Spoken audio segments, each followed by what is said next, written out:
Each week, we share with you the story of an amazing Suncoast woman. And each is special in her own way. ABC 7's Linda Carson joins us now with one of the youngest honorees. Linda.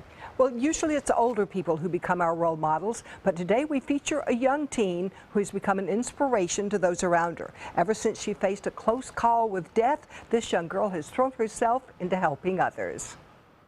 Kenyon Cushman is the joy of her mother's life.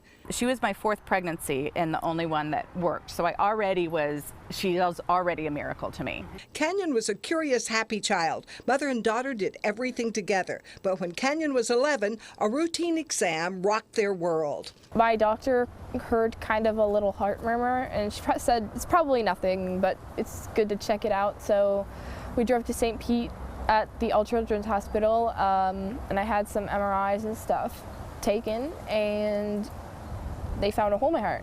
She had to have open heart surgery. Even though she was just a kid, Kenyon realized the seriousness of the surgery. She said, "Mom, I know I'm going to die." And she just was telling me how much she loved me because she knew she was not going to wake up. Suzette was having none of that. I said, "You can't die." And she was like shaking me like this. I was like, "You can't die, it's you and me. You are my one and only, you cannot die."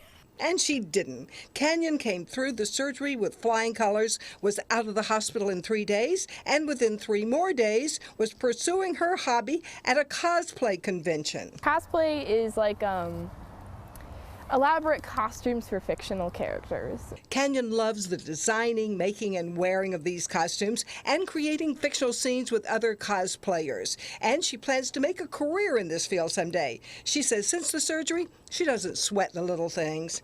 There's kids with like cancer and life-threatening things that kids are dying because of these things. And it's just things like gossip and what he said about her, what she said about him. It's just, and at the end of it, it never matters. And her mom says now she's become sort of a crusader, always defending the underdog. Kenyon agrees she has changed since her surgery. I feel like I'm giving people more chances. And her mother is determined to give Kenyon the chance to be the best she can be. I know she's here for something. She's here for a reason. It's my job to keep her safe so that she can do it. Kenyon is very active in preventing bullying and helping teens who deal with depression. She says she is determined to use her second chance at life to make a difference.